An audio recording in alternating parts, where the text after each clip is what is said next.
Loué et remercié soit le Seigneur, notre Dieu, pour sa grâce et pour sa miséricorde et sa compassion, pour tout ce qu'il nous a accordé jusqu'à maintenant et pour toutes les bénédictions qu'il accordera encore, car il a commencé et il achèvera. Et nous avons la promesse qu'il sera avec nous tous les jours jusqu'à la fin du monde. Et quand cela arrivera, alors nous serons enlevés auprès de lui dans la gloire. Et comme il est écrit, celui qui persévère jusqu'à la fin sera couronné. Et que Dieu ainsi nous accorde sa grâce, que cela se passe. J'ai plusieurs choses qui peuvent être dites, peut-être même qui doivent être dites, qui devraient être dites. D'abord, je vous souhaite à tous la bienvenue, fraternellement, cordialement, dans le nom prêché de notre Seigneur Jésus-Christ, Sauveur et Rédempteur, de loin et de près de l'Europe, de l'Afrique, de partout, même de la Guadeloupe. Nous avons aujourd'hui un frère ici. Il y a un bus qui est venu de la Slovaquie, qui a entrepris sûrement plus de 1300 km. Ensuite de la Tchèque, de la Pologne, de tout l'Est et l'Ouest de l'Europe, même de la Suède et de la Finlande. Et oui, les pays voisins, la France, la Belgique et la Suisse et l'Autriche. Nous sommes simplement reconnaissants au Seigneur pour la possibilité que nous avons. La Roumanie est aussi représentée. Le frère Daniel de la Roumanie est ici. Et encore notre frère qui est venu avec lui. Que Dieu vous bénisse, vous deux. Il y en a encore plusieurs de la Roumanie que que Dieu vous bénisse.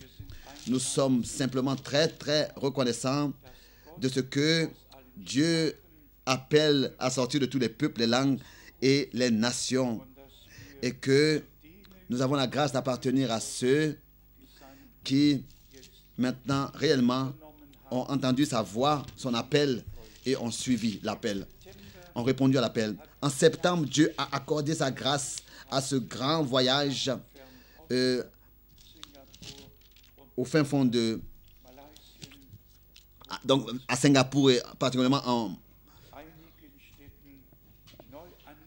dans ces régions là-bas, en Malaisie, et où des portes sont ouvertes et beaucoup ont été touchés, d'autres ont été édifiés dans la foi et fortifiés dans la parole de la vérité et se sont aussi réjouis à l'est de l'Europe. Comme vous l'avez sûrement appris, nous avons eu ces grandes réunions en Côte d'Ivoire, à Abidjan, où Dieu, vraiment, au-dessus de toute mesure, a béni. Et nous nous sommes réjouis avec le frère Barillier et le frère Léonard. Le frère Léonard de Bruxelles était aussi là. Et le frère Barillier était aussi là, dans ce voyage. Et c'était des jours bénis. Le stade contenait 16 000 personnes. Et 3 fois, il était rempli. Dieu a vraiment accordé beaucoup, beaucoup de grâce. On peut vraiment le dire. Et comme en Roumanie, je l'écris ici, cela va sûrement... il y a sûrement quelques copies que vous pourrez prendre en sortant à l'entrée. J'ai essayé de faire quelques photos, mais sûrement ce n'est pas possible, bien sûr, de recevoir, de pouvoir avoir toute une foule comme ça dans une photo. C'est avec mon propre appareil que j'ai pu revenir avec ces 2 photos.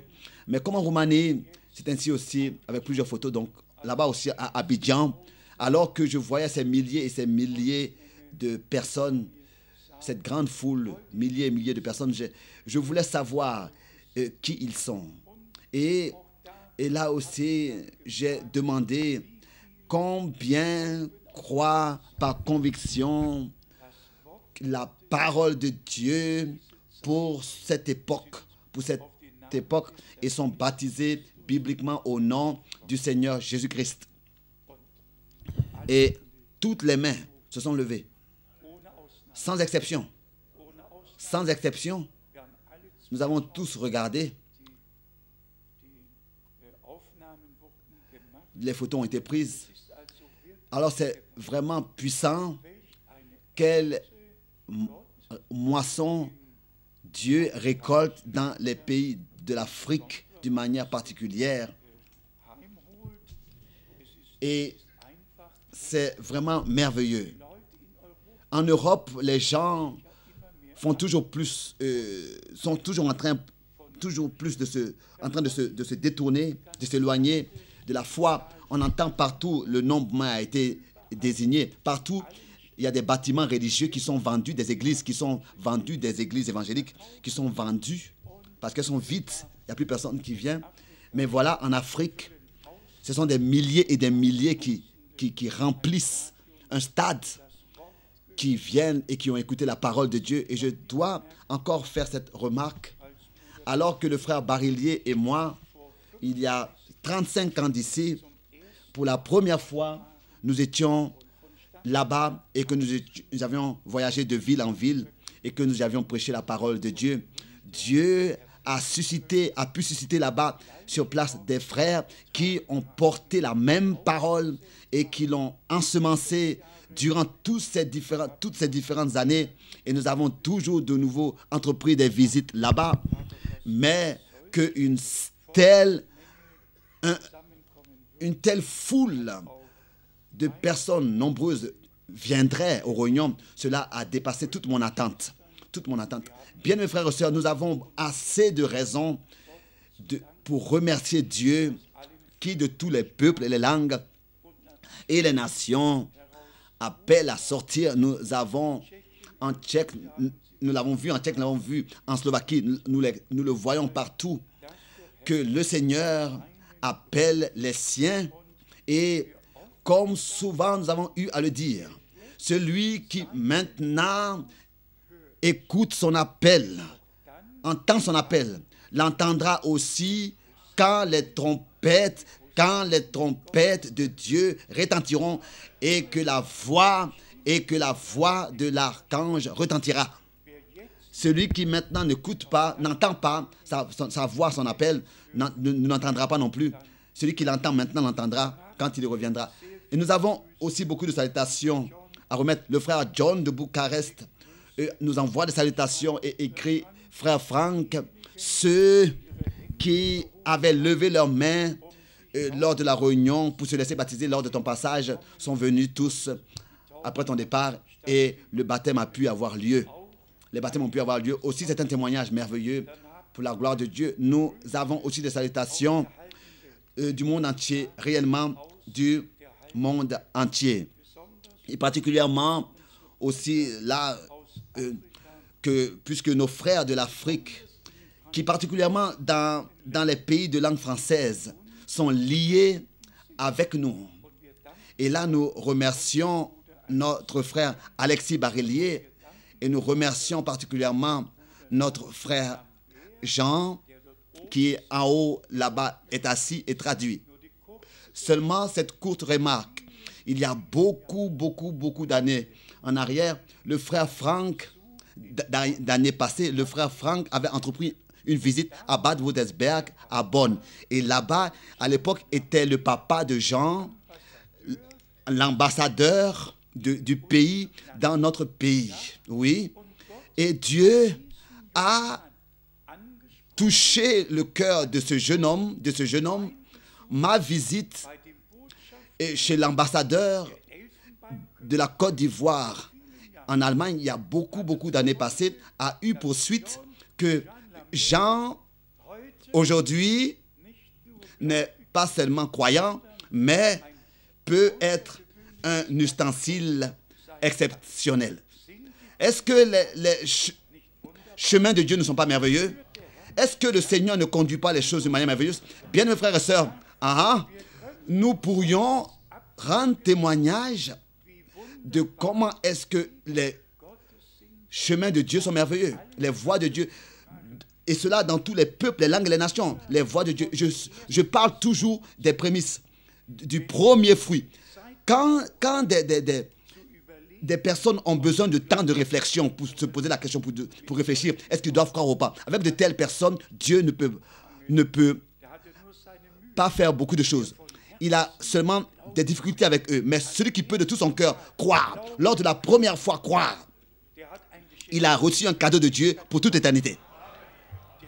La foi est un cadeau de Dieu pour toute éternité, un don de Dieu pour toute éternité. Et la foi vient de la parole, et la parole est prêchée, et les hommes l'écoutent, les personnes l'écoutent, les gens l'écoutent et la reçoivent. Et nous avons ensuite seulement des petites remarques à faire en ce qui concerne notre temps actuel. Et nous devons tous constater que ce n'est plus bien sur terre. Il n'y a plus de choses qu'on pourrait appeler encore normales. C'est incompréhensible tout ce qui se passe sur terre. Imaginez-vous, il y a un président du Venezuela, c'est d'aujourd'hui, je crois il y avait 10 jours passés, devant toute la réunion de l'ONU. Comment s'appelle Bush? George W. Bush. Le président du Venezuela a eu le droit de lui adresser la parole de cette manière en disant « Tu es le diable en personne ». Oui. Cela a le droit d'être dit par un président du Venezuela, par le président du Venezuela. Il le dit, il adresse cela au président des États-Unis et devant toute la réunion de l'ONU, dire simplement cela, et alors quoi? C'est simplement plus à comprendre tout ce qui peut se passer sur terre. Mais cela a eu pour suite que aussi des enquêtes ont été faites sur Bush, sur M. Bush, et cette remarque, je vais la faire aussi rapidement. Ils ont constaté qu'il appartient à la loge des francs-maçons. Et tous nous savons que réellement, tout ce qui a un rang, a une position, a un nom, et sur cette terre a un droit de décision, appartient ou alors à une loge. Si par exemple, nous considérons le domaine spirituel, ce sont les jésuites dans l'Église catholique. Ensuite, nous avons toutes ces loges de francs-maçons. Et ils ont dit, dans leurs enquêtes, ils ont parlé de ce qui se passe quand quelqu'un veut s'initier. Je vais lire. La personne qui s'initie à cette loge franc-maçon doit être torse nu. Et ensuite, il y a un cercle et un triangle et la Bible. La Bible est, lors de l'initiation dans la loge des francs-maçons, elle est sur la table. Cette personne doit ôter un de ses souliers, doit se laisser bander les yeux, et ensuite, par 3 personnes, est conduit pour faire son serment. Et ensuite, il doit jurer. Il y a une chaise, un autel et un crâne de mort et un cercueil. Et il doit faire un vœu. Et il y a un cercueil. Et maintenant, tenez-vous bien, le vœu doit être fait au nom du Père, Fils et du Saint-Esprit. Dans les titres, la Bible est là. Et ensuite, une déclaration pieuse. Et c'est ainsi que les gens se livrent réellement à une puissance étrangère. Qu'est-ce qu'on doit dire sur cela? Jean l'a écrit, l'apôtre, dans 1 Jean 5. Le monde entier est sous la puissance du malin. Et par la religion est trompé. Et par la politique est trompé. Le monde entier est trompé. Et Satan est le prince de ce monde. Nous voulons regarder un peu à Israël. Et tous nous savons que Israël est le peuple élu de l'alliance de Dieu. Dieu, avec Abraham, Isaac et Jacob, et ensuite avec Israël, a accompli et a confirmé cela, pour avoir un peuple, d'avoir un peuple sur cette terre qui transmet, qui porte son témoignage, un peuple à qui il peut confier sa parole, un peuple avec qui personnellement il peut avoir communion. Et ça, c'est en fait l'objectif original de notre Dieu, d'avoir communion avec nous, les hommes. Et cela a commencé avec Abraham, que Dieu le Seigneur, personnellement, est descendu. Ce n'est pas un ange qui l'a envoyé, mais lui-même, personnellement, il vint accompagné de 2 anges. Et il a parlé avec Abraham, il s'est assis avec lui, il a mangé avec lui et il a bu avec lui. Ça, c'est dans Genèse, le chapitre 18. Ici, nous avons dans cette nouvelle brochure, ce nouveau magazine-là de l'Église évangéliste, que 348 églises orientées évangéliques, anglicanes et orthodoxes, que en fait leur siège est à Genève, ils se sont décidés d'avoir un droit de décision pour Israël, donc en ce qui concerne Israël. Et comme cela est écrit dans le titre de ce thème, ils veulent donc cesser l'occupation par Israël. Israël n'a rien occupé du tout. Israël a de nouveau possédé ou bien reçu le pays que Dieu leur a promis. Abraham, déjà, il y a 4000 ans d'ici, a existé là-bas, et il y a 3007 ans que Jérusalem a été en tant que capitale d'Israël consacrée, et nous nous tenons du côté d'Israël, nous nous tenons du côté de Dieu, et rien d'autre peut exister pour nous. Donc, s'il vous plaît, cela n'a pas toujours sa place ici dans une réunion, mais seulement pour votre orientation. Ici,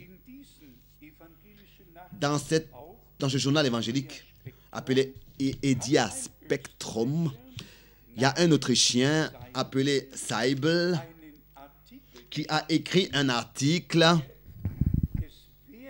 qui est vraiment précieux et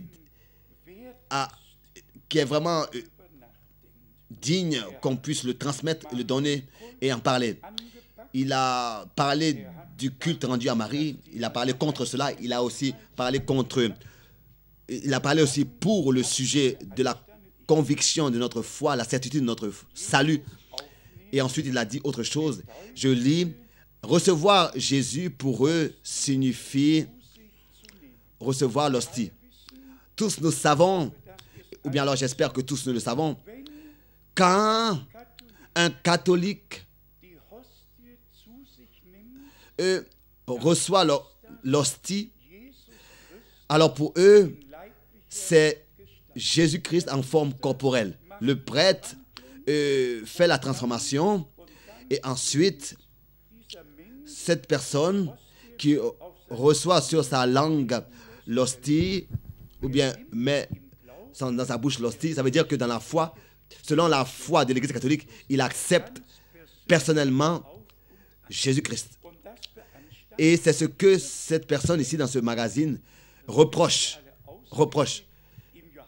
Tous nous le savons par cœur dans l'évangile de Jean, au 1er chapitre, il est écrit « Tous ceux qui le reçurent, il leur donna le droit de devenir enfants de Dieu, c'est-à-dire à tous ceux qui croient en son nom. » Et ensuite, je vais seulement le mentionner rapidement, il a parlé du concile de 1564 après la Réformation, et dans l'année 2017, ça va faire 500 ans depuis la Réformation. Et nous avons eu beaucoup de réveils durant tous ces âges. Il y a le dernier réveil parlé il y a 100 ans d'ici et le tout dernier après la Deuxième Guerre mondiale. Et maintenant, tout est en train de repartir dans le sein de la Mère Église. Et avant que ce retour arrive à sa fin, Dieu, lui, il appelle son Église à sortir. Il appelle à sortir, il appelle à sortir. S'il vous plaît, croyez, il appelle à sortir. avant que l'union totale ait lieu. Il appelle à sortir de ça. Ensuite, cet homme l'a dit ici, donc le refus de la certitude de son salut, et ensuite suit la citation du Concile 1564, disant que maudit qui est convaincu de son salut. Mais la Bible dit dans Romains 8 au verset 16 que son esprit rend témoignage à notre esprit que nous sommes devenus enfants de Dieu. Dans le Concile en 1564, ce sont seulement, et dans tous les autres conciles, ce sont seulement des thèses qui ne sont pas bibliques qui ont été appelées à l'existence. Nous n'avons pas besoin de concile et non plus de tout ce qui a été décidé là-bas. Non, cet homme a réellement saisi un sujet chaud. Et maintenant, encore arrive le point culminant. Citation. L'Inquisition catholique a, dans le déroulement de son histoire sale, mis à mort 15 millions de personnes. C'est un nombre important, n'est-ce pas? 55 millions de personnes. Bien, mes frères et sœurs, je ne vais pas ici entrer dans les détails, mais c'est réellement, il y a beaucoup de choses qui se passent dans les religions et nous n'aurons pas le droit, comme ça, dans encore longtemps, de parler librement tel que nous le faisons maintenant. L'Inquisition catholique a 55 millions de personnes sur la conscience. Il y a plusieurs choses que je voudrais encore dire ici que nous ne voulons pas mentionner, mais je fais que me référer à ce qui est écrit dans Idia Spectrum. Moi, je ne vais même pas oser dire une telle chose. Je fais que lire ce qui est écrit ici. Encore un verset ici. Ce n'est plus une œuvre accomplie avec un grand sacrificateur assis, Hébreux 10, du verset 11 au verset 12, qui, une fois pour toutes, a accompli toutes choses, mais c'est un Jésus, celui des catholiques, qui est toujours de nouveau, par le sacrificateur, sacrifié. Oui. Et la Bible, les Saintes Écritures disent dans Hébreux, dans le chapitre 9, au verset 12, une fois pour toutes, il s'est donné en sacrifice et il a accompli par sa grâce la rédemption, une fois pour toutes. Nous n'avons pas besoin de médiateur, il est le médiateur. Nous n'avons pas besoin d'intercesseur, il est l'intercesseur. Amen, amen. Et encore une fois, amen. On pourrait continuer à lire. Mais nous ne sommes pas aujourd'hui pour ça ici. Par exemple, si je dirais encore, parce que l'histoire avec l'islam, justement, frappe de grandes vagues, si je dirais, par exemple, de manière officielle, que dans le Coran, le mot Allah, par exemple, dans la Bible, a le droit d'être inscrit 10 000 fois, mais dans la Bible, pas une seule fois, a le droit d'être écrit Allah. Mais ici, dans la Bible, maintenant, dans la Bible, 6 000 fois, dans tous les pays islamiques, où chez nous, Dieu dans notre Bible est écrit, là-bas, il est écrit Allah dans leur Bible. Je peux le lire. Seulement dans Genèse chapitre 1, 32 fois, dans Genèse chapitre 1. Seulement dans Genèse chapitre 32 fois. Et tous savent, n'est-ce pas, que Allah est ce vieux Dieu de la lune des Babyloniens qui a accordé la fécondité, n'est-ce pas, à la végétation.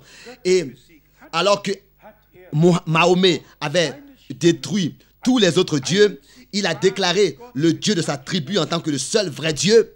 Et c'est depuis ce jour que les chrétiens, les soi-disant chrétiens et tous les autres pensent que Allah et notre Dieu est le même Dieu. Absolument pas du tout. Absolument pas du tout.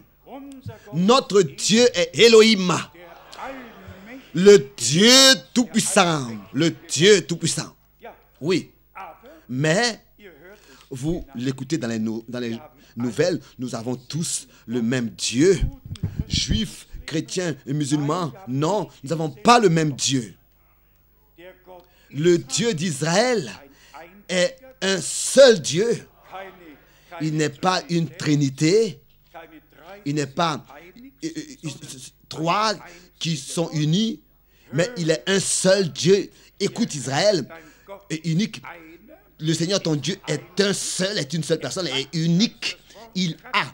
Donc, il est unique, il est seul en tant que personne.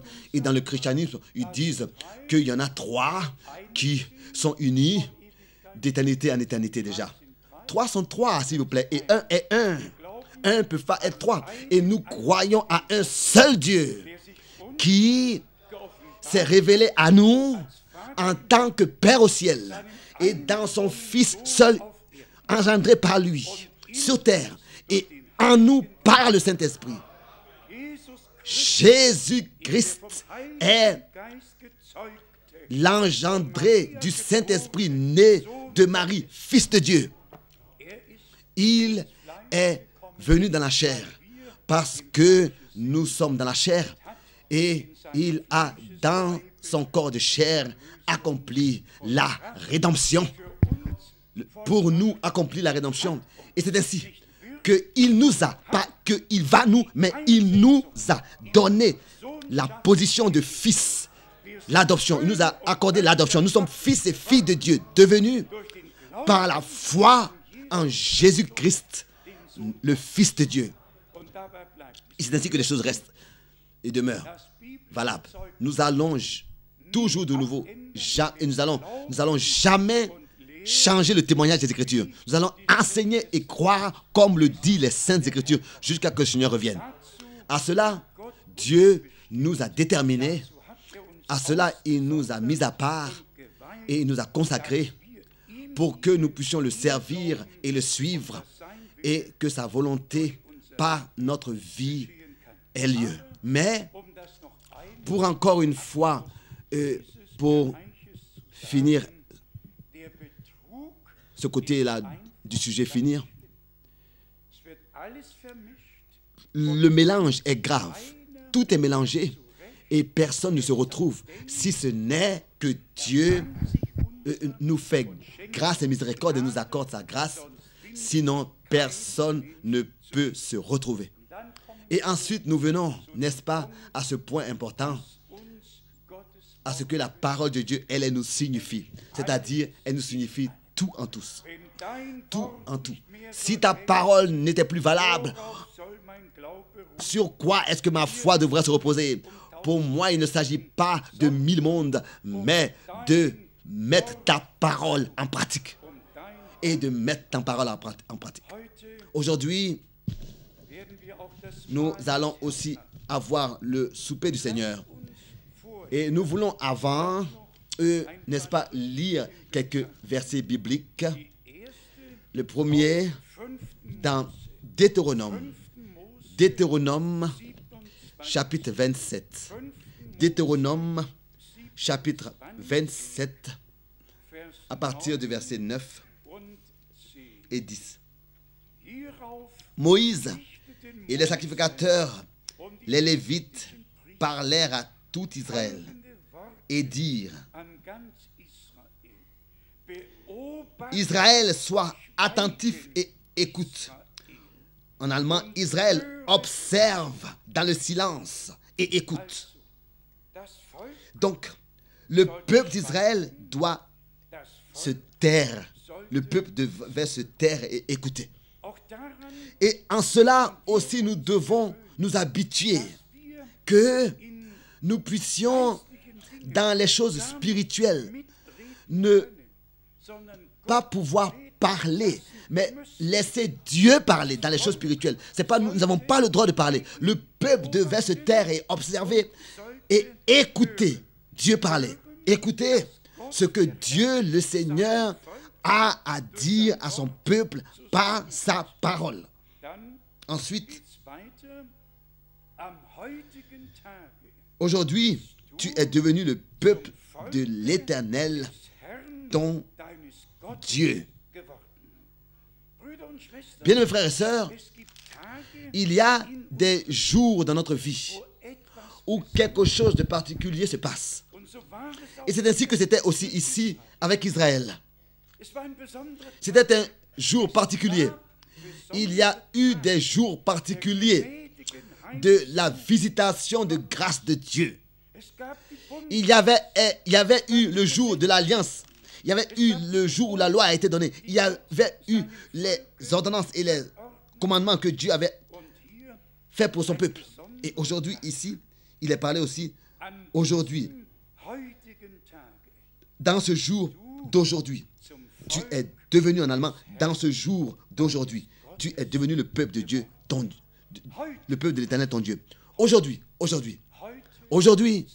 si vous entendez sa voix, taisez-vous, observez, taisez-vous, mais écoutez ce que le Seigneur a à nous dire par sa parole.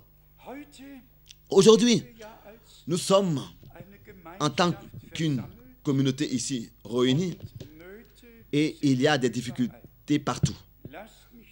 Je voudrais pour cela lire une parole dans Matthieu chapitre 11. Matthieu chapitre 11.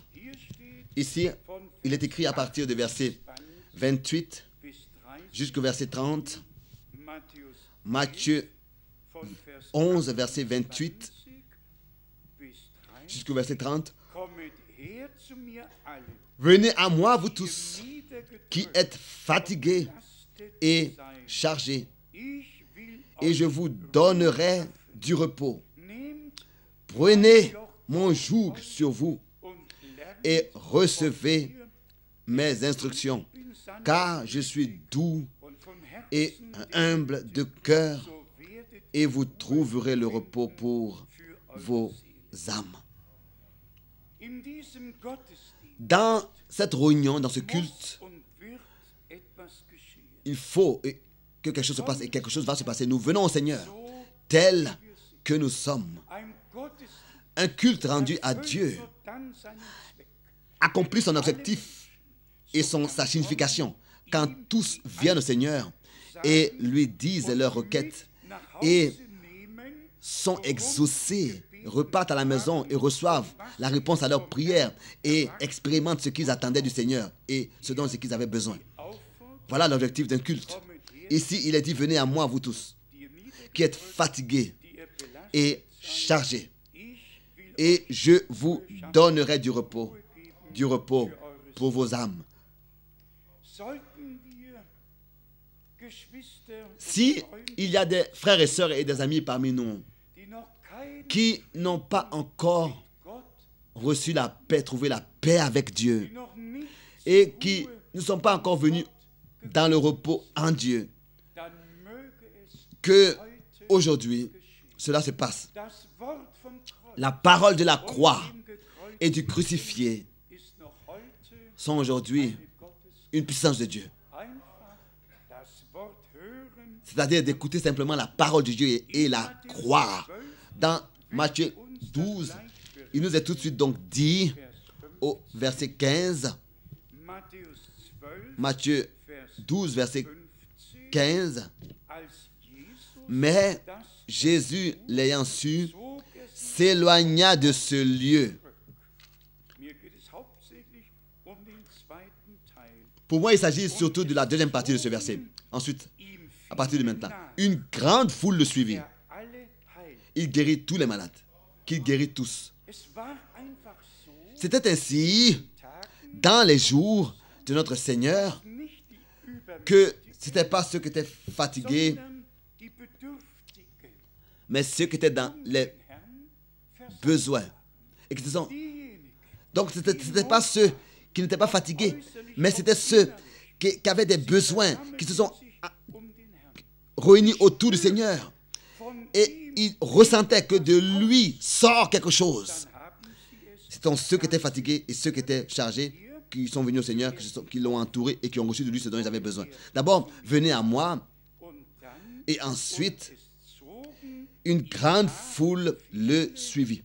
Et ce n'étaient pas ceux qui n'étaient pas fatigués et chargés, mais ceux qui étaient fatigués et chargés qui sont venus à lui. Et ils ont été guéris tous par lui. Mais bien, frères et sœurs, si nous rencontrons le Seigneur, il faut que cela soit dit, notre marche avec le Seigneur commence au moment où nous avons une rencontre personnelle avec lui.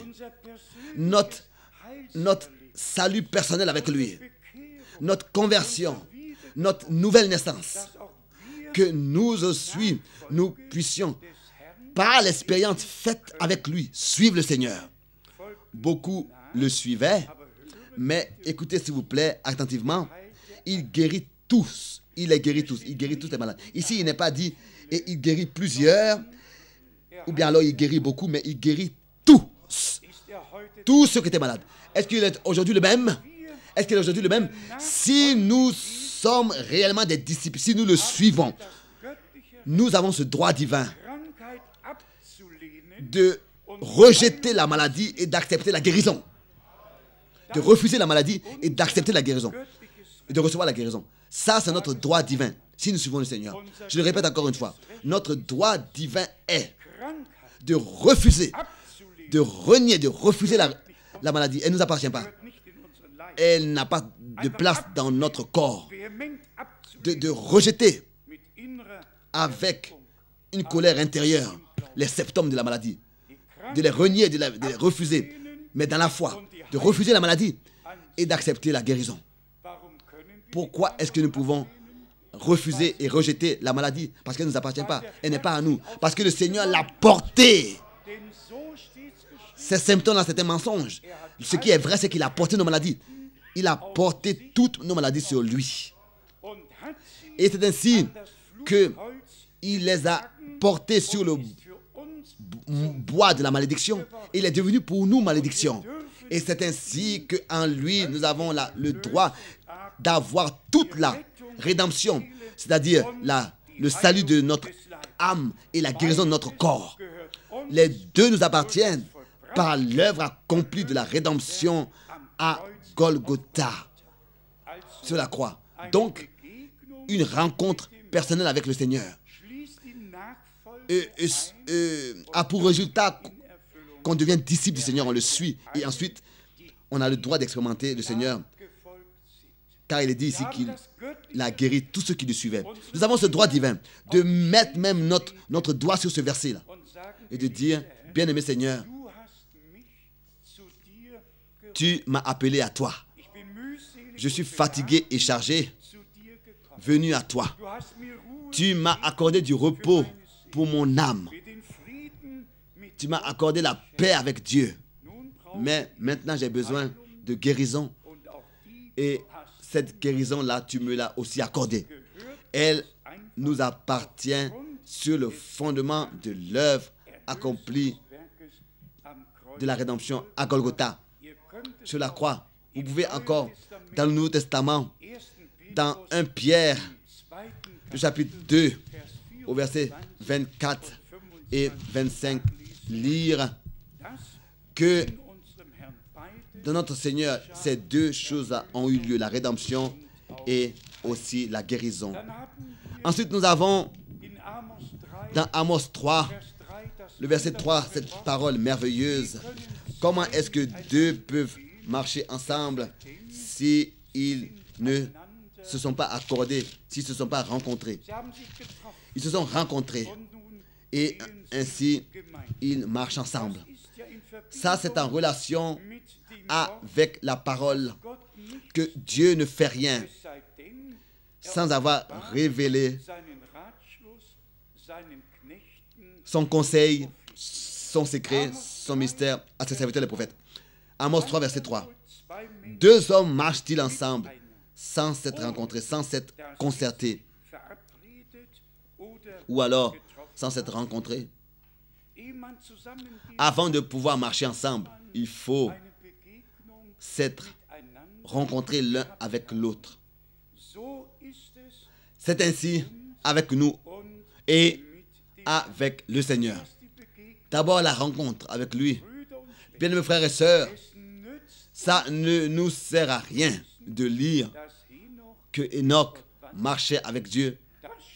Cela est écrit dans Genèse chapitre 5 au verset 24.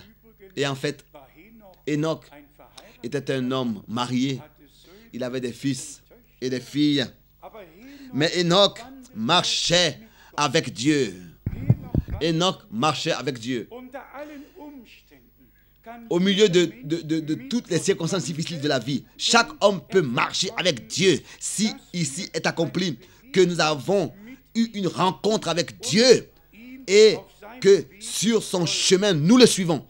Alors une marche avec lui est possible. Il y a beaucoup de versets bibliques que nous pourrions lire.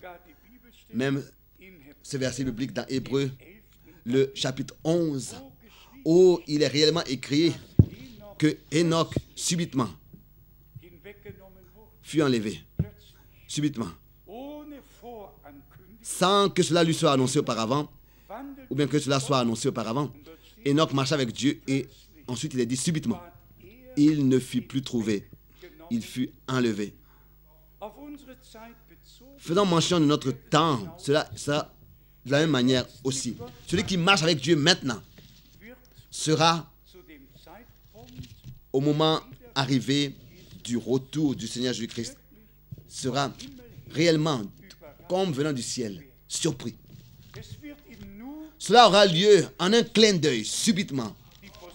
Les trompettes vont retentir, la voix de l'archange va se faire entendre et ceux qui se sont endormis en Christ vont ressusciter et nous qui sommes restés vivants en Christ, nous serons transformés et en un clin d'œil, nous serons enlevés. Aux États-Unis et dans d'autres pays, il y a cette doctrine qui prétend que les morts vont ressusciter et au moins 30 jours vont rester parmi nous. Nous n'avons pas besoin de la résurrection des morts. Nous avons besoin de la dernière phase des vivants. Parce que les morts ont déjà reçu leur héritage, sont déjà morts. Donc, personne n'a besoin de s'occuper d'eux. Car il est dit concernant eux que le Seigneur va les conduire. Vous pouvez le lire dans 1 Thessaloniciens, chapitre 4. Ici, il est écrit clairement que le Seigneur va conduire ceux qui se sont endormis en Christ avec lui. Et donc, personne n'a besoin de se soucier, n'est-ce pas, de 1 Thessaloniciens, chapitre 4. Ici, on devrait lire à partir du verset 13. À partir du verset 13. 1 Thessaloniciens, chapitre 4, à partir du verset 13. Nous ne voulons pas, frères, que vous soyez dans l'ignorance au sujet de ceux qui sont décédés, afin que vous ne vous affligiez pas comme les autres qui n'ont point d'espérance. Car si nous croyons que Jésus est mort et qu'il est ressuscité, croyons aussi que Dieu ramènera par Jésus et avec lui ceux qui sont décédés. Alors qu'est-ce que nous voulons encore de plus? Ici, il ne s'agit même plus de la résurrection des morts. Donc si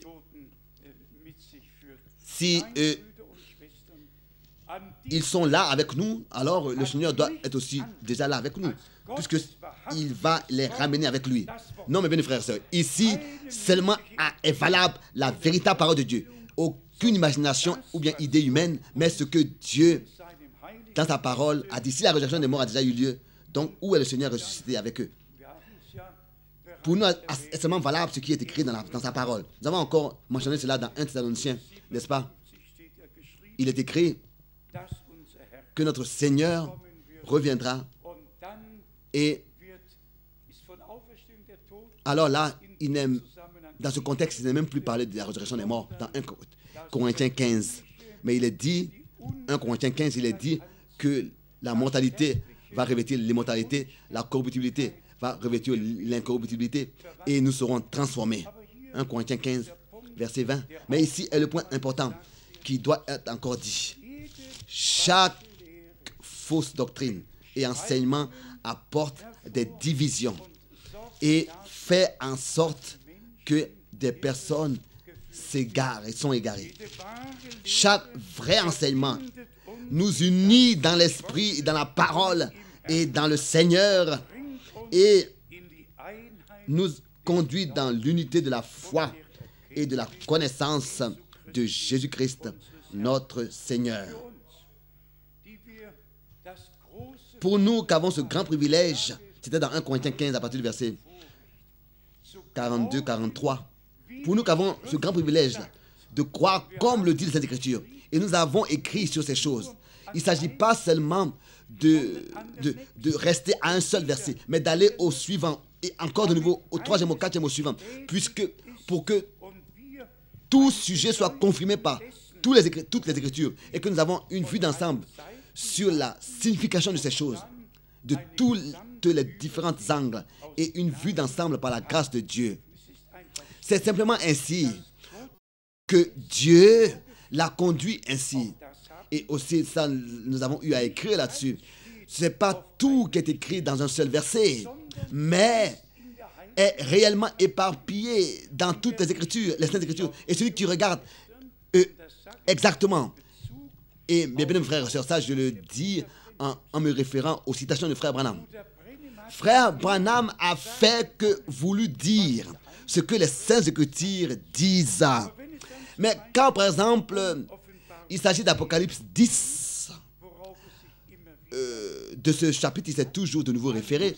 Alors, il faut simplement savoir que, en tant que le dernier ange de l'Église, en tant que le dernier messager de l'Église, de l'âge de l'Église, il avait le droit de se référer à ce verset d'Apocalypse 10. Et ici est le point important.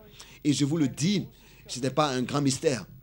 Mais les hommes de Dieu, dans l'Ancien Testament, ont annoncé des choses à l'avance qui, dans le Nouveau Testament, se sont accomplies. Et je vais vous dire aujourd'hui quelque chose.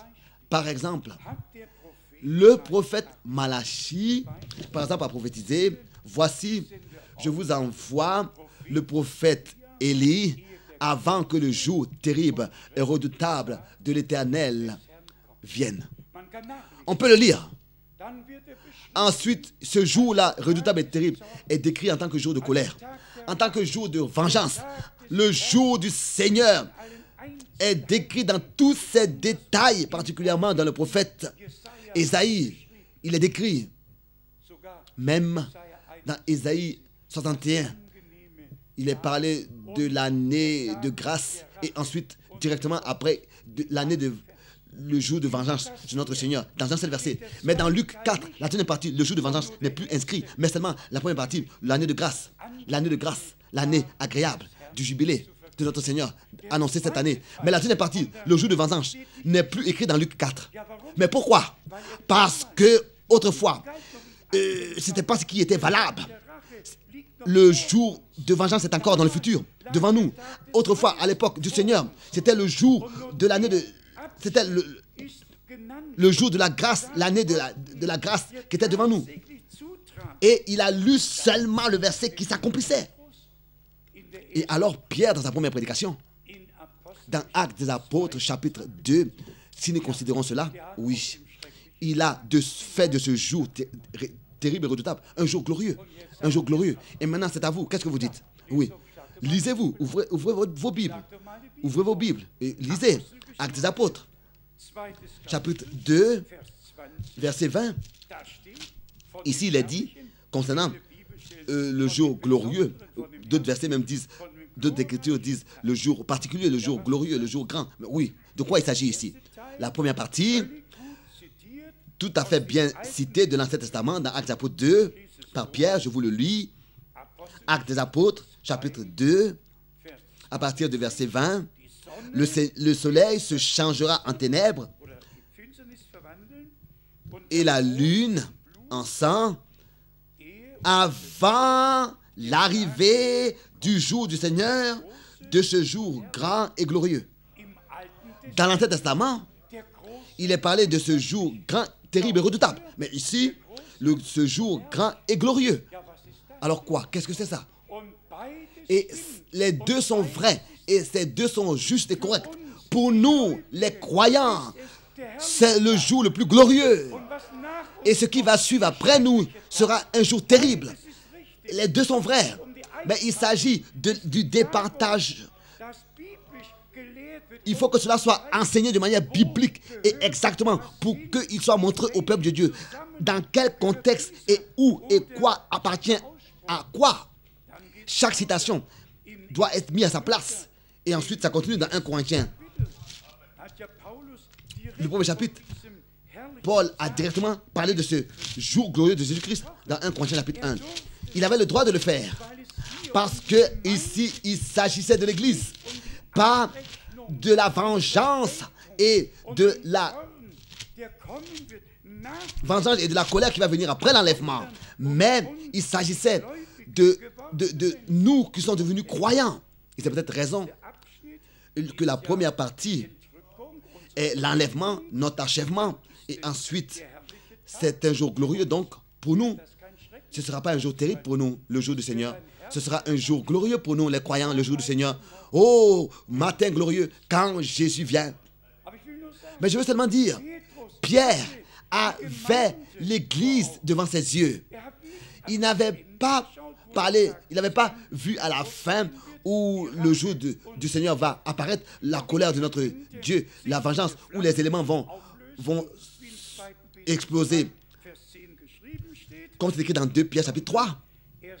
Mais il voit le mystère de l'Église qui déjà dans l'Ancien Testament était resté caché, qui n'avait même pas été révélé.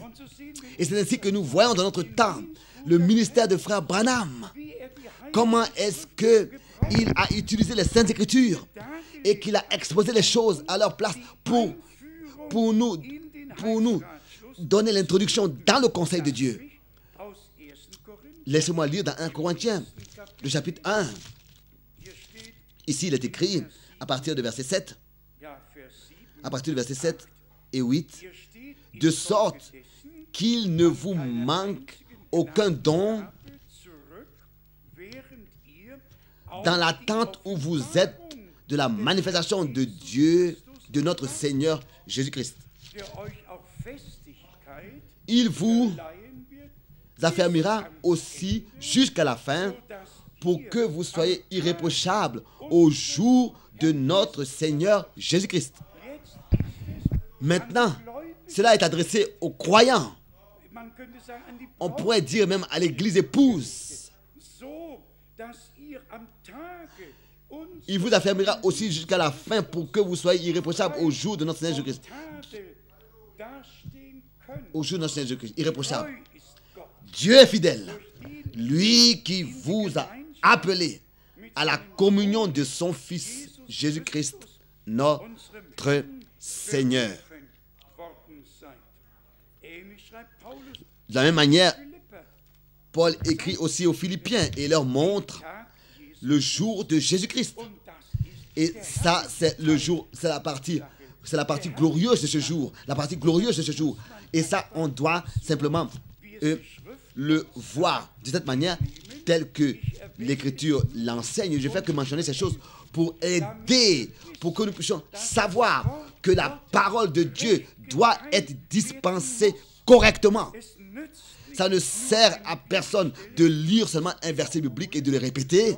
Il faut que la parole de la vérité soit dispensée correctement. Ici, nous l'avons dans Philippiens, le chapitre 1, d'abord le verset 6 et ensuite le verset 9. Je suis persuadé que celui qui a commencé en vous cette bonne œuvre la rendra parfaite pour le jour de Jésus-Christ. La rendra parfaite pour le jour de Jésus-Christ. Pour le jour de Jésus-Christ. Pas pour le jour du Seigneur, mais pour le jour de Jésus-Christ. Ensuite, le verset 9. Et ce que je demande dans mes prières, c'est que votre amour augmente de plus en plus en connaissance et en pleine intelligence pour le discernement des choses les meilleures, afin que vous soyez purs et irréprochables pour le jour de Christ.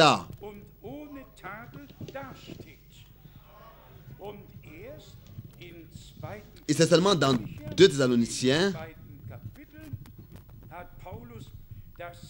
le 2e chapitre, que Paul a résumé cela. Dans 2 Thessaloniciens, le chapitre 2, à partir du verset 1, pour ce qui concerne l'avènement de notre Seigneur Jésus-Christ et notre union avec lui, nous vous prions, frères, de ne pas vous laisser facilement ébranler dans votre bon sens et de ne pas vous laisser troubler soit par quelques inspirations, soit par une parole ou par une lettre qui semblerait venir de nous comme si le jour du Seigneur était déjà là. Maintenant, s'il vous plaît, résumez cela ensemble. Plusieurs fois, jour de Christ, jour de Jésus-Christ, jour du Seigneur. Et maintenant, les deux sont résumés. C'est-à-dire, pour ce qui concerne l'avènement de notre Seigneur Jésus-Christ et notre réunion avec lui. Il s'agit de l'avènement de notre Seigneur Jésus-Christ et de notre réunion avec lui. Nous vous prions, frères. Est-ce que vous remarquez avec quelle sagesse divine il a exposé l'enseignement biblique dans les Saintes Écritures? Nous pouvons seulement dire que Dieu, dans sa fidélité, a fait en sorte que nous n'avons rien apporté de propre. Nous n'avons rien su, mais tel que nous l'avons lu dans Deutéronome, le chapitre 27. Restez dans le silence. Taisez-vous, observez et écoutez. Ça, c'est le grand problème aujourd'hui. Personne veut écouter dans le silence. Tous veulent dire quelque chose, écrire quelque chose. Et dans cette grande réunion à Abidjan, en Côte d'Ivoire, j'ai eu à le dire. Et nous allons peut-être demain encore venir à parler de cela, Dieu voulant, que aussi l'Apocalypse est écrit d'une manière telle que Dieu l'a donné. Et tous les différents événements sont dans le contexte donné dans lequel il a sa place. Et après que tous les événements ont été énumérés, par exemple, le repas des noces, le règne de 1000 ans et le jugement dernier, les nouveaux cieux et la nouvelle terre. Après tout cela, dans Apocalypse 22, encore une fois, il résume tout. Et il dit, voici, je viens bientôt et ma rémunération avec moi. Et ma rémunération avec moi. Et ensuite, il dit, l'esprit et l'épouse disent, viens. On peut encore le lire. Vous pouvez lire dans Apocalypse 21, Apocalypse 22. Ce sont des choses qui sont écrites qui, avant l'enlèvement, vont avoir lieu. Si on disait, par exemple, mais les chapitres là sont comme ça à ordonner l'un après l'autre, c'est pas possible. C'est pas toujours possible. Dieu a un certain ordre. Et je le répète encore une fois, parfois des événements qui sont énumérés après vont avoir lieu avant. Et on doit comprendre que ce qui est déterminé à l'Église épouse, c'est ça que nous devons considérer. Et c'est ce qui est plus important pour nous. C'est-à-dire que nous devons comprendre que complètement à la fin, l'esprit et l'épouse vont parler le même langage. Le même langage. L'esprit et l'épouse seront unis l'un avec l'autre dans la parole de la vérité et unis, un, d'une manière qu'il n'y aura plus de propres pensées qui pourront s'infiltrer. Bien, mes frères et sœurs, beaucoup de choses pourraient être encore dites là-dessus. Nous avons aujourd'hui le souper du Seigneur. Je ne sais pas si dans chaque année c'était comme ça, sûrement. Il y a beaucoup d'années. Nous avons 2-3 fois dans l'année eu le souper du Seigneur. Et aussi ce soir, nous l'aurons. nous aurons la Sainte Seine. Nous allons fêter cela et nous allons nous examiner chacun dans la parole de Dieu devant Dieu. Est-ce que nous sommes dignes? Et dignes sont tous ceux qui ont consacré leur vie au Seigneur et qui ont accepté dans la foi le pardon de leurs péchés. Le souper du Seigneur est une confession à ce qui s'est passé pour nous sur la croix du Calvaire à Golgotha. C'est-à-dire que notre Seigneur est rédempteur sur la croix à Golgotha, a laissé frapper son corps et a versé son sang pour notre rédemption. Et nous l'avons entendu, ce qui a été écrit là-bas et ce qui est dit. Et je voudrais, avant le souper, lire dans Jean chapitre 6 pour nous montrer le langage en symbole de notre Seigneur. Encore une fois, nous le représenter devant les yeux à tous. Vous savez, le souper du Seigneur est un sujet de dispute depuis le jour de la Réformation jusqu'à aujourd'hui encore, un sujet de querelle. Les uns disent que c'est ceci, les autres disent cela représente ceci et cela. Et la querelle est âgée de plus de à peu près 500 ans jusqu'à aujourd'hui a duré. Une querelle, une dispute sur le souper du Seigneur, sur la Sainte Seine, n'est même pas nécessaire en fait. Quand on va dans les différents versets de Matthieu 26 et dans d'autres versets, mais avant de le faire, il faut que réellement de Jean 6, on puisse lire les versets où notre Seigneur, pendant quelques minutes, vient à parler du pain qui est descendu du ciel, qui vient à parler de son corps qui sera apporté, de son sang qui sera versé. Je lis seulement quelques versets. Jean, chapitre 6, à partir du verset 48. Je suis le pain de vie.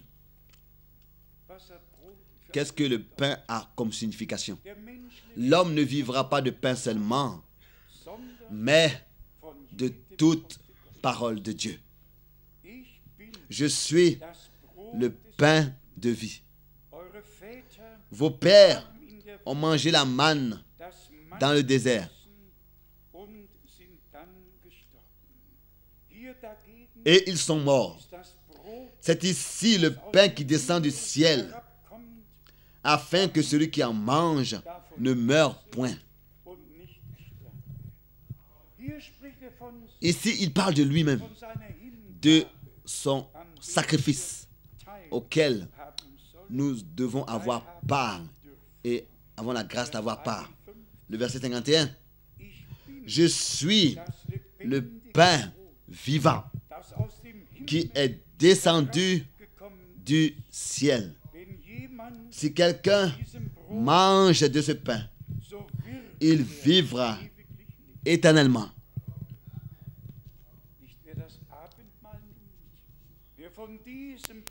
Pas seulement celui qui prend part au souper, à la Sainte Seine, mais celui qui prend part, celui qui mange ce pain-là, vivra éternellement. C'est-à-dire, et le pain que je donnerai, c'est ma chair que je donnerai pour la vie du monde. Nous devons et nous avons la grâce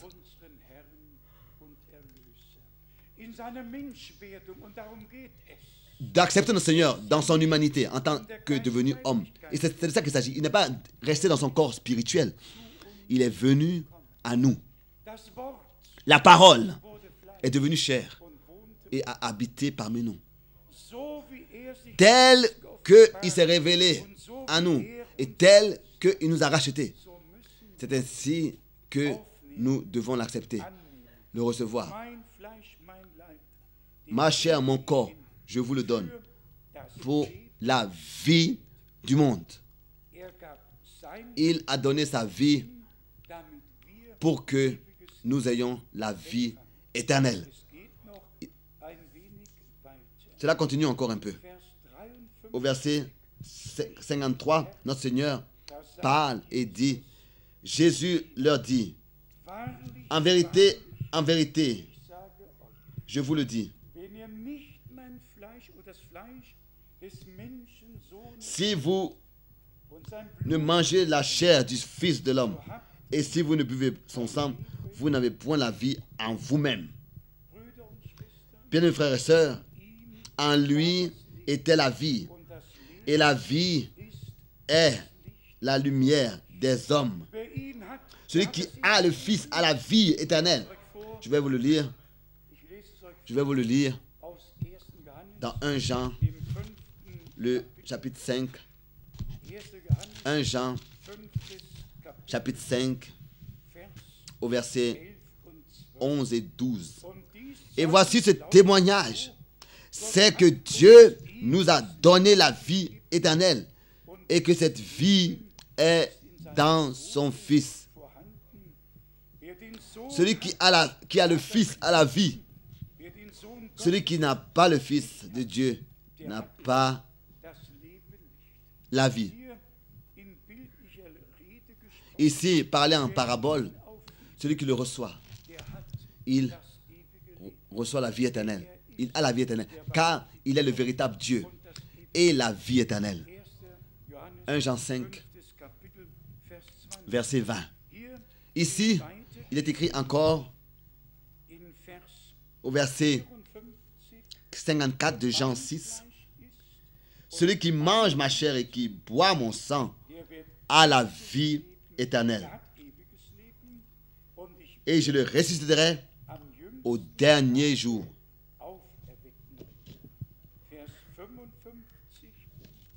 Verset 55. Car ma chair est vraiment une nourriture et mon sang est vraiment un breuvage.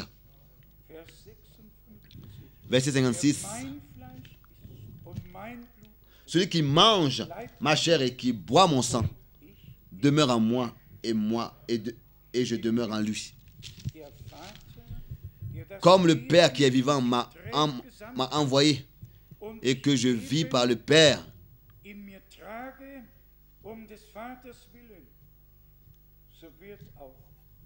ainsi celui qui me mange vivra par moi. Ça, c'est le résultat de tout. Tel que le Père qui a la vie en lui habite en moi, et moi par lui j'ai la vie, c'est ainsi que tous ceux-là ont la vie éternelle par moi. Et nous sommes de nouveau arrivés à ce point que réellement nous devons discerner en recevoir le Seigneur par la repentance et la conversion, abandonner le chemin large qui mène à la perdition et marcher sur le chemin étroit qui mène à la vie. Simplement passer par la porte étroite réellement, par la foi, dans la foi, et expérimenter son salut personnel et le salut de son âme et le salut de Dieu en Jésus-Christ notre Seigneur. Et c'est seulement après que nous pouvons aller à ce qui est écrit dans Corinthiens. Mais d'abord, ce qui est écrit dans l'évangile de Matthieu, nous voulons le lire. Matthieu chapitre 26. Ici nous avons, n'est-ce pas, la description du repas du Seigneur et en fait aussi de la Pâque, pendant laquelle le souper du Seigneur a été établi. Matthieu 26, verset 26. Pendant qu'il mangeait, Jésus prit du pain et après avoir rendu grâce, il le rompit et le donna aux disciples en disant,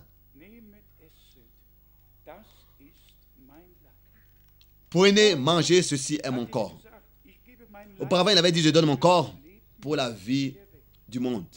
Dans Jean 6. Et maintenant ici, il dit, ceci est mon corps. Et ensuite, il prit une coupe, verset 27. Et après avoir rendu grâce, il la leur donna en disant, buvez-en tous, car ceci est mon sang, le sang de l'alliance, qui est répandu pour beaucoup pour le péché, pour le pardon des péchés. J'ai une question adressée à nous tous. Nous avons le pain représenté devant les yeux que le Seigneur a brisé, rompu. Nous avons la coupe devant les yeux avec le vin. Qu'est-ce que notre Seigneur, dans le verset 28, a voulu dire quand il disait, ceci est mon sang, le sang de l'alliance? Est-ce qu'il a voulu par là parler du vin dans la coupe? Est-ce que la coupe a été versée? Est-ce que quelqu'un a versé comme ça la coupe? Ou bien alors, est-ce que le sang de l'agneau de Dieu a coulé, a été versé pour le pardon de nos péchés? Est-ce que vous remarquez comment est-ce que le Saint-Esprit conduit? Et les têtes, soi-disant sages et intelligentes, ne pourront jamais comprendre cela. Elles vont faire que se disputer et avoir des querelles. Et aussi, nous avons souvent eu à dire cela. Celui qui dispute encore, n'a pas encore de révélation. Celui qui a la révélation n'a pas besoin de discuter. Discute plus. Que cela, discuter, oui, est-ce que cela pourrait signifier ceci ou bien cela? Non, nous voyons comment est-ce que le Seigneur, lui, il conduit. Et il fait mention à lui de l'alliance, du sang de l'alliance, il parle, qui réellement est répandu pour beaucoup, pour le pardon des péchés. Dans les églises, le souper du Seigneur pour le pardon des péchés est partagé et les gens pensent qu'en prenant le souper du Seigneur, par cela, ils reçoivent le pardon de leurs péchés. Nous sommes convaincus, selon les Écritures, que nous sommes devenus croyants. Nous avons reçu le pardon de nos péchés par le sang de l'agneau et nous confirmons dans le souper du Seigneur que Christ n'est pas mort en vain pour nous, mais que son corps et sa mort ont servi à quelque chose pour nous tous. Donc encore une fois, bien frères et sœurs, on doit toujours exactement lire, être calme dans le silence et écouter en observant. S'il vous plaît, écoutez bien. Le sang était dans le vin était dans la coupe. Et au verset 29, je vous le dis, je ne boirai plus désormais de ce fruit de la vigne. La vigne, jusqu'au jour où j'en boirai de nouveau avec vous dans le royaume de mon Père. Donc, il a parlé du produit de la vigne. Il a bu du produit de la vigne. Mais d'une transformation de vin en sang, il n'a même pas parlé de ça ici. D'une transformation de pain en corps du Seigneur, il n'a même pas parlé de ça ici dans la Bible. Pas du tout. Ça, ce sont des hommes qui ont infiltré cela. Et ils égarent le peuple. Ils leur font des fausses promesses,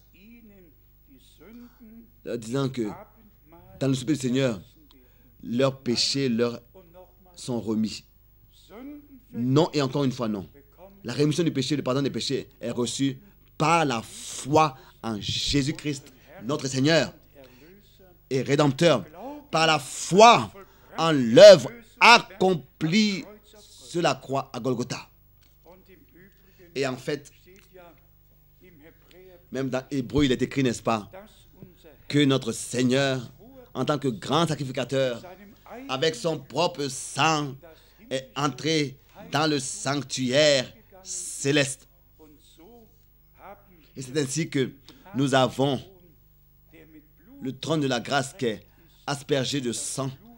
Et le sang de Christ parle mieux que celui d'Abel. Et à plus haute voix. Et aujourd'hui encore, le sang est sur le trône de la grâce.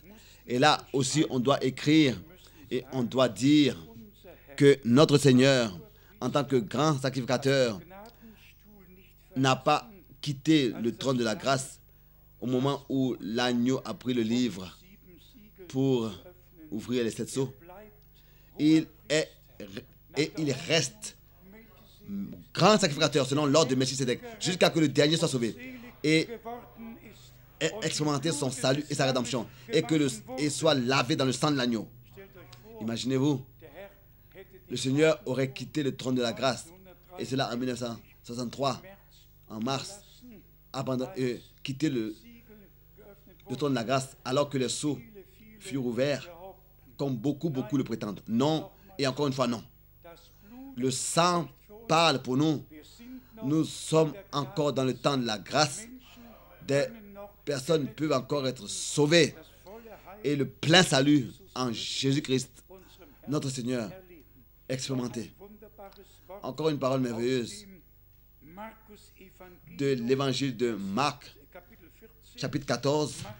Marc, chapitre 14. Ici, nous avons ces paroles merveilleuses. Marc, chapitre 14, à partir du verset 22. Pendant qu'il mangeait, Jésus prit du pain et après avoir rendu grâce, il le rompit et leur donna en disant: prenez, ceci est mon corps. Il prit ensuite une coupe et après avoir rendu grâce, il la leur donna et ils en burent tous. Et ensuite il leur dit: ceci est mon sang, le verset 24, le sang de l'alliance qui est répandu pour beaucoup.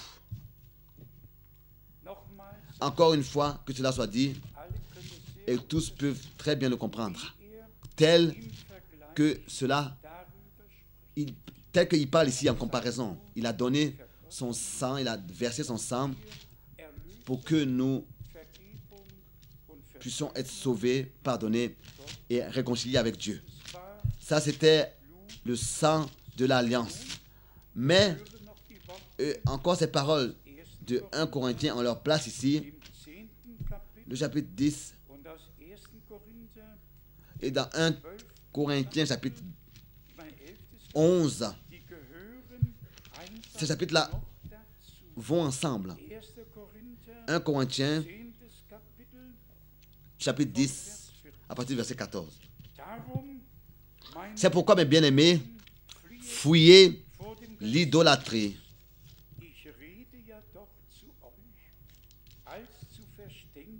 Je parle comme à des hommes intelligents. Jugez vous-même de ce que je dis. La coupe de bénédiction que nous bénissons n'est-elle pas la communion au sang de Christ?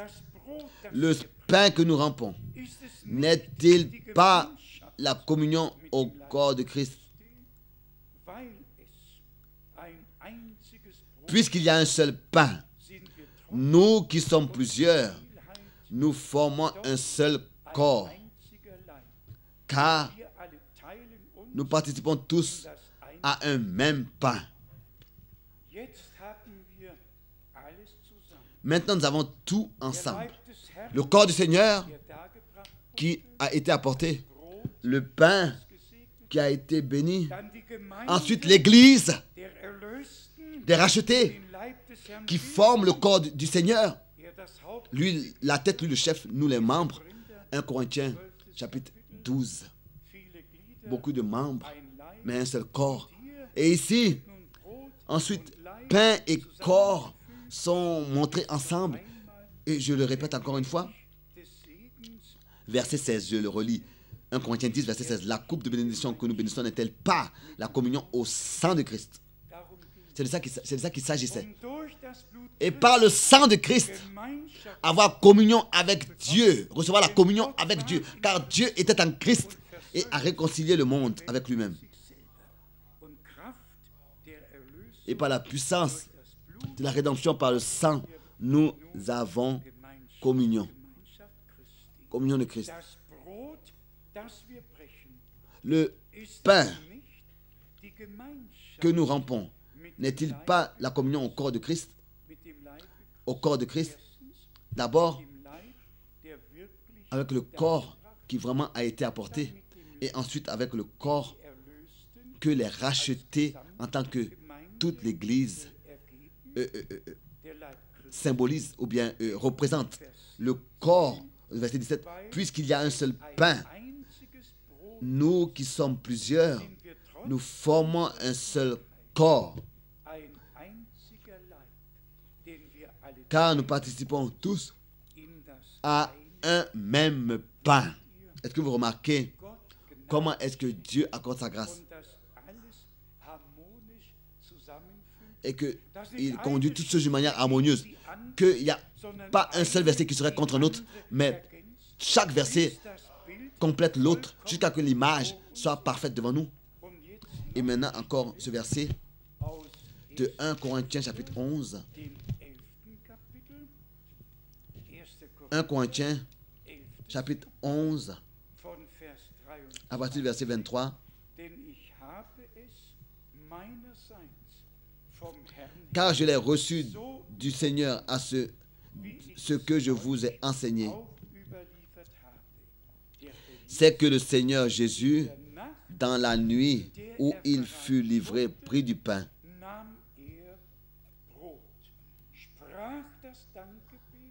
Et après avoir rendu grâce, le romput et dit, ceci est mon corps qui est rompu pour vous. Ces paroles-là, mon corps, ceci est mon corps qui est rompu pour moi. Cela n'est pas écrit dans Matthieu ni dans Marc, mais dans 1 Corinthiens 11, verset 24. Nous voyons comment est-ce que l'Esprit de Dieu, jusqu'à l'achèvement, jusqu'à la perfection, conduit, et chaque sujet des Écritures est éclairci et révélé, jusqu'à dans tous les petits détails, il accorde la clarté, comme il est dit ici. Et après d'avoir rendu grâce, le rompu et dit, ceci est mon corps qui est rompu pour vous. Le pour vous là n'est pas dans Marc ni dans Matthieu. Faites ceci en mémoire de moi. De même, après d'avoir soupé, il prit la coupe et dit, cette coupe est la nouvelle alliance. Il relit le verset 24. Ceci est mon corps qui est rompu pour vous, pour vous. Faites ceci en mémoire de moi. Pour vous. Faites ceci en mémoire de moi. Le verset 25. De même, après d'avoir soupé, il prit la coupe et dit, cette coupe est la nouvelle alliance en mon sang. Faites ceci en mémoire de moi toutes les fois que vous en boirez.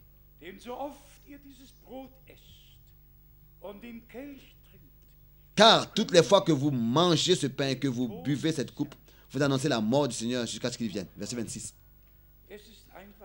C'est vraiment simplement merveilleux. Comment est-ce que Dieu, dans sa parole, a dit toutes choses, mais il faut que cela aussi soit dit. Ce n'est pas tout qui est écrit dans un seul chapitre. Ce n'est pas tout qui est écrit dans un seul verset. Chaque sujet est éparpillé et doit, en tant que chose entière, conduire ensemble, rassembler ensemble pour avoir de la part de Dieu la vue d'ensemble sur chaque sujet. La chose principale consiste à ce que, n'est-ce pas, consiste à ce que nous sommes sauvés et que nous avons la certitude de notre salut et que le sang de l'alliance a pu produire son effet et que nous sommes entrés dans cette alliance avec Dieu et que nous avons consacré au Seigneur notre vie et que ainsi nous pouvons venir à la table du Seigneur et sans inquiétude fêter le souper du Seigneur. Et bien, mes frères et sœurs, s'il y a parmi nous des frères et sœurs ou bien des amis qui n'ont pas encore la certitude de la foi, je vous demande, à cause de Jésus, ce que Dieu, dans son Fils seul engendré par lui, sur la croix à Golgotha, a accompli. Ne remettez pas en question ne remettez pas en question. Acceptez-le dans la foi. Dans la foi. Et c'est à ce moment-là que s'accomplit cela quand il est dit « Crois en Jésus-Christ. C'est ainsi que toi et ta maison, ou qui que vous soyez, vous serez sauvés. » L'incrédulité est la perdition de l'homme. C'est seulement la foi qui est notre salut. La foi en Jésus-Christ, notre Seigneur et Rédempteur. Aujourd'hui, chacun peut venir, chacun peut expérimenter Dieu. Et aujourd'hui, nous allons aussi prier pour tous les malades après cette réunion. Nous devons prendre Dieu à sa parole. Ce n'est pas possible autrement. Nous devons prendre Dieu et nous allons prendre Dieu à sa parole. Au mot, celui qui ne peut pas le faire seul, aussi pour tous ceux qui veulent consacrer leur vie à Dieu. Nous voulons prier l'un avec l'autre, l'un pour l'autre. Et la parole du Seigneur ne reviendra pas sans effet à lui, mais elle produira l'effet pour lequel elle a été envoyée par Dieu. Pour finir, je voudrais encore dire la chose suivante. Ce n'est pas à nous de juger les autres religions et d'autres personnes, non plus le christianisme et les églises chrétiennes. Ce qui a été mentionné ce soir est en relation avec ce qui se passe actuellement et est constaté ici et là. Cela ne servirait à rien pour nous de savoir ce qui est faux chez les autres si nous-mêmes, nous ne nous tenions pas dans la bonne position devant Dieu. Si nous-mêmes, nous n'avions pas trouvé la grâce devant Dieu et que réellement nous marchons sur le chemin étroit qui mène à la vie, que cela devienne une réalité divine en nous tous, par la grâce de Dieu. Pour tous ceux qui sont ici aujourd'hui, pour tous ceux qui écoutent et qui regardent dans le monde entier, que ce jour soit un jour particulier et que tous ceux qui écoutent et qui voient puissent croire, simplement croire que Dieu était en Christ et a réconcilié le monde avec lui-même et que le souper du Seigneur en tant que en mémoire à l'œuvre accomplie de la rédemption sur la croix est pris dans la fête. Le pardon est dans le sang de l'agneau, lavé dans le sang de l'agneau. 23 fois l'agneau, encore dans les chapitres de l'Apocalypse, est mentionné. 23 fois seulement dans l'Apocalypse, Jésus-Christ en tant qu'agneau est mentionné. L'agneau de Dieu a porté les péchés du monde, a ôté les péchés du monde. Tes péchés et mes péchés, il les a portés sur la croix, sur le bois. C'est accompli. Nous sommes rachetés, nos péchés sont pardonnés, payés nos fautes. Lui, l'agneau, soit la loi, a porté la louange dans toute éternité pour l'œuvre accomplie de la rédemption, dans laquelle, pendant le souper, d'une manière très particulière, nous nous rappelons. Dieu le Seigneur, qui puisse nous bénir tous et soit avec nous tous. Amen. Amen.